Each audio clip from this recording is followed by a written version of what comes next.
The furnace wasn't running. I noticed it before I even got my key out of the ignition. It was the kind of cold that doesn't just sit in the air. It presses against glass, turns breath into smoke, makes silence feel heavier than it should. I sat in the driveway for a second, staring at the house, waiting for a light to come on. Nothing moved. My grandmother had lived in that house for 31 years. Every Thanksgiving I'd ever had started with pulling into that driveway and seeing the kitchen window glowing yellow from the inside, smelling something that had been slow cooking since morning. That window was dark. The whole front of the house was dark. I checked my phone. No missed calls. No text from my brother. He'd been living there with my grandmother for almost 2 years by then. Him and his wife, supposedly to help her out. That was how he put it when he first brought it up at a family dinner. Grandmother's getting older, he'd said. She needs someone around. I remember thinking it was generous. I remember feeling a little guilty that I was the one who'd moved 3 states away for work while he stayed close. I got out of the car. The walkway hadn't been shoveled. There'd been a freeze 2 nights before, and the concrete was glazed over in a thin sheet of ice that cracked under my boots. I grabbed the railing going up the porch steps, and it wobbled loose in my hand. I looked at it for a second. That railing had been solid for as long as I could remember. My grandfather had installed it himself before he passed. I set it back against the post and knocked. No answer. I knocked again, harder. The porch light didn't come on. I pressed my ear close to the door and listened. Somewhere inside, faintly, I heard something. A television, or maybe just the wind pushing through old walls. I pulled out my spare key. My grandmother had given it to me years ago, and I'd never had a reason to use it, and let myself in. The smell hit me first. Not a dangerous smell. Not rot or gas or anything like that. It was the smell of staleness, of a house that hadn't been aired out in a long time. Dishes in the sink. A garbage bag near the door that was past full. The thermostat on the wall read 54 degrees. I stood there and just looked at it for a moment. 54 degrees. In November, for an 81-year-old woman. I called out her name. Nothing from the front of the house. I moved through the kitchen, past the dishes, past the stack of unopened mail on the counter. A lot of it. I picked up the top envelope without thinking. It was a bank statement, forwarded from an address I didn't recognize. I set it back down and kept moving. Her bedroom door was closed. I knocked softly and said her name again. "Who is it?" Her voice came through the door, thin and careful, not frightened exactly, but the voice of someone who had learned to be cautious about who was on the other side of a door. I told her it was me. I told her I'd driven up for Thanksgiving. There was a long pause, and then I heard the slow shuffle of her feet, and the door opened. She had lost weight. That was the first thing. Not a little weight. The kind of weight loss that changes someone's face, that makes the skin sit differently. She was wearing 2 sweaters layered over each other and a pair of socks that had been pulled up to her knees. Her hair hadn't been set. My grandmother had gotten her hair set every 2 weeks for literally as long as I'd been alive. It was one of those constants you stop noticing until it's gone. She looked at me and her eyes went soft and wet. "You came," she said. Not "you're here" or "happy Thanksgiving." You came, like it was something she hadn't been sure would happen. I hugged her, and she felt smaller than I remembered. And I held on for longer than I normally would have, because something in the way she said those 2 words made my chest tighten in a way I didn't have language for yet. I asked her where my brother was. She told me he and his wife had gone to her parents' place in Scottsdale for the holiday. They'd left Tuesday. It was now Thursday evening. I asked her if anyone had checked on her since they left. She shook her head slightly, in that way people do when they're trying to minimize something. I asked if she'd eaten. She said she'd had some crackers and some canned soup she'd heated on the stove. I looked at the stove. One of the burners had a ring of dried soup around it. I went to the thermostat and turned the heat up. Then I went to the refrigerator. I don't know exactly what I expected, but what I found was close to nothing. Condiments. Half a carton of eggs that had expired 4 days ago. A single container of yogurt. Some lunch meat that had gone gray at the edges. This was the refrigerator of someone who wasn't being fed. Not couldn't afford food. My grandmother had her pension, her social security, and my grandfather's life insurance had left her comfortable. This was something else. I drove to the grocery store. I bought enough food to stock the kitchen for 2 weeks.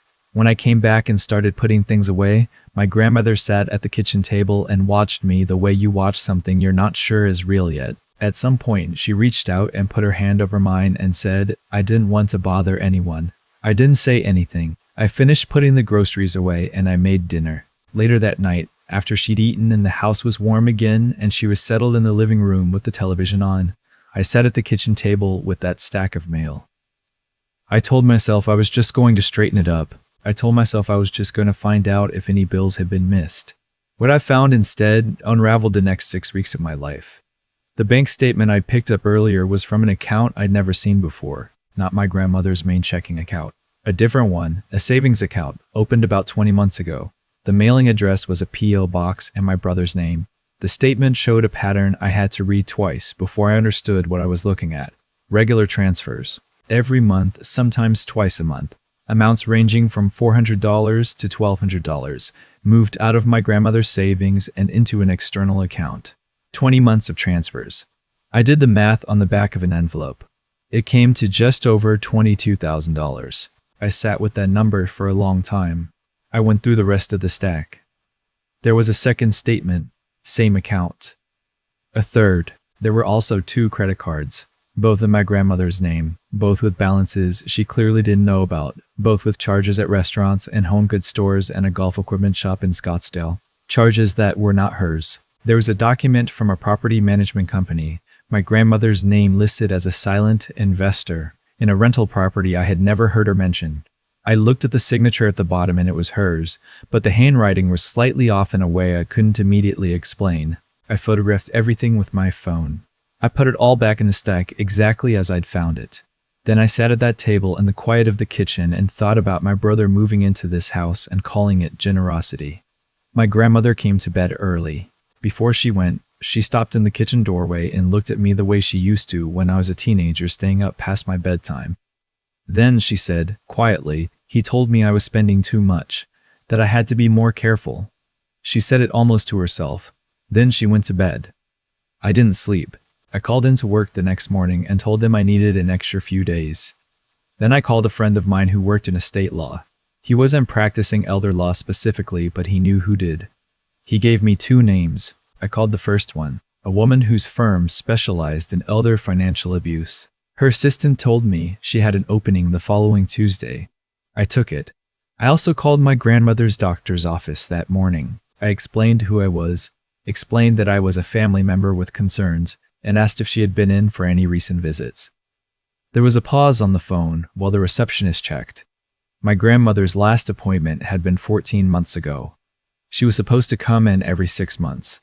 14 months. I didn't tell my grandmother any of this right away. I told her I was staying through the weekend to spend time with her. She made coffee and we watched the morning news, and she told me about her neighbor's new dog and about a show she liked on Thursday nights. She seemed lighter. Just having another person in the house changed something in how she held herself. On Saturday, she asked if I wanted to see something. We went to her bedroom. She went to her closet and moved a shoebox. On the top shelf and behind it, pushed against the back wall, was a plain white envelope. She held it for a moment like she was deciding something. Then she handed it to me. Inside was a USB drive and a folded piece of paper. The paper was in her handwriting, her real handwriting, careful and old-fashioned, and it listed dates and amounts. Her own record, kept by hand, of money she had noticed going missing from her account over the past year and a half. She had known. She had been watching it happen and writing it down in secret and hiding the evidence in a shoebox. I asked her why she hadn't told anyone. She looked at her hands. "He said I was confused," she said. "He said old people get confused about their finances. He said if I kept making accusations, he'd have to look into memory care." There it was. The threat that made everything make sense. She hadn't been silent because she was unaware. She'd been silent because she'd been told that speaking up would cost her the last thing she had left, her home, her independence, her version of herself. I sat next to her on the edge of the bed and I said, very clearly, that nobody was putting her anywhere she didn't want to go. I told her I had already spoken to a lawyer. I told her what I'd found in the mail stack. I watched her face move through several things at once. Relief and anger and a deep sadness that probably had less to do with money than with the specific grief of being betrayed by someone you raised. She plugged in the USB drive herself. On it were scanned copies of documents.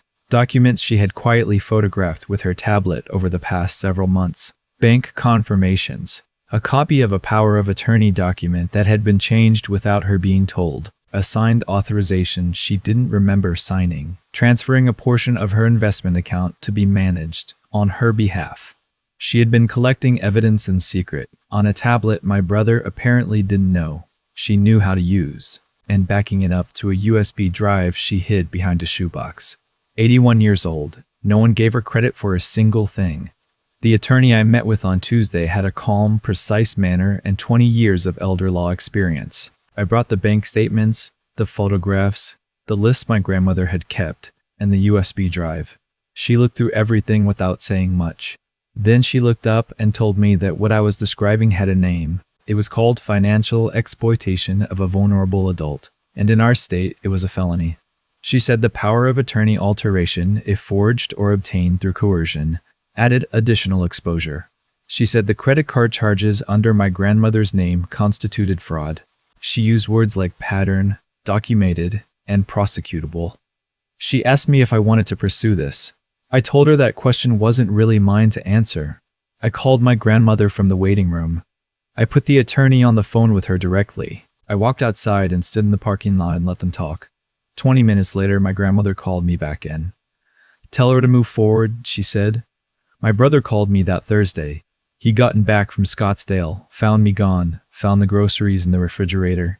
He was breezy about it at first. "Hey, didn't know you were coming up. Should have told us. We would have stayed." I let him talk. Then I told him I'd spoken to an attorney. The breeziness stopped. He said I didn't understand the situation, that grandmother's finances were complicated, that he was managing things for her own good. I asked him to define her own good. He told me I was overreacting. I told him that what I was doing was giving him a heads up, not asking for his interpretation. I told him the attorney had already been retained and the documentation had already been gathered and that the next call he received would not be from me. He hung up. 2 days later, he called back. Different tone. He wanted to talk. He wanted to work something out. He used the word family 4 times in the first minute. I told him that conversation needed to happen with lawyers present. The legal process moved faster than I expected, mostly because my grandmother's documentation was meticulous. The forensic accountant the attorney brought in traced $23,400 in unauthorized transfers. The power of attorney had been amended using a notary who later acknowledged that my grandmother had not been present at the signing, that my brother had represented that she was incapacitated and unable to attend. The credit card charges totaled nearly $8,000. The property investment document, when reviewed by a handwriting analyst, was flagged as potentially having a guided signature, meaning someone had physically assisted my grandmother's hand in signing a document she may not have fully understood. My brother retained his own attorney. His wife, it emerged, had been largely unaware of the financial activity, or at least that was what she maintained, and the investigation did not find sufficient evidence to contradict it. The criminal referral went to the county DA's office in early January. In March, my brother was charged with financial exploitation of a vulnerable adult, 2 counts of fraud and 1 count of forgery. He pleaded guilty in June. The plea agreement required him to repay the full amount, $31,000, when you included the credit cards and investment account manipulation, plus restitution fees. He was sentenced to 3 years probation with mandatory financial counseling and a permanent prohibition on serving in any fiduciary capacity for another person. He was removed as a named beneficiary in my grandmother's estate documents, which were revised entirely under the supervision of the court. He lost his job when the conviction became public record. I don't say that with satisfaction. I say it because it happened. My grandmother sold the house in the spring, not because she had to. The house was hers, clear and free. She sold it because she said it didn't feel like the same place anymore, and I understood that. She moved to an independent living community 20 minutes from my apartment. She has her own space, her own kitchen, her independence. She gets her hair set every 2 weeks. Her neighbor there has a small dog that she is convinced is in love with her. The first time I visited her in the new place, she made coffee and we sat by the window, and she told me she'd been angry for a long time. Not at me, at herself, for believing that speaking up would cost her more than staying silent. I told her that wasn't a failure of character. It was a predictable response to being threatened by someone who was supposed to protect her.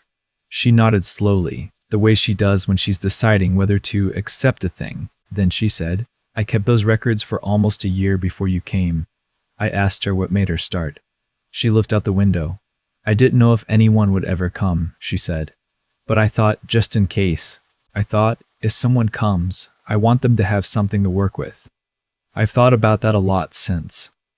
The image of her at her kitchen table at night, quietly writing down dates and amounts in her careful handwriting, slipping the paper into an envelope, hiding it behind a shoebox, not knowing if it would ever matter, doing it anyway. That kind of quiet, determined hope, the kind that doesn't announce itself, that just keeps showing up. That's not something you can manufacture. She'd been waiting for someone to come through the door and take what she built seriously. I'm glad I had a key. The thing nobody tells you about situations like this is that the anger doesn't arrive all at once. It comes in waves, at strange moments.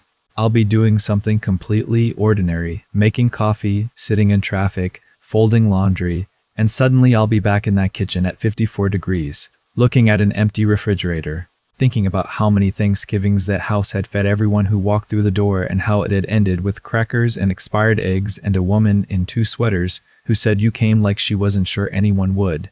The legal outcome mattered. It was necessary. But it didn't undo what those 20 months had done to her sense of safety in the world. That's the part that doesn't get a court date. What I'll tell you is this. If you have an older person in your life, a grandparent, a parent, an aunt or uncle, and something feels wrong, don't talk yourself out of it. Don't let the person responsible for the problem be the one who defines what the problem is. Don't accept she gets confused from someone who benefits from her being considered confused. Don't wait until it's further along than you think. And if the person you're trying to help has been quietly collecting evidence in a shoebox, take it seriously. They built that for a reason.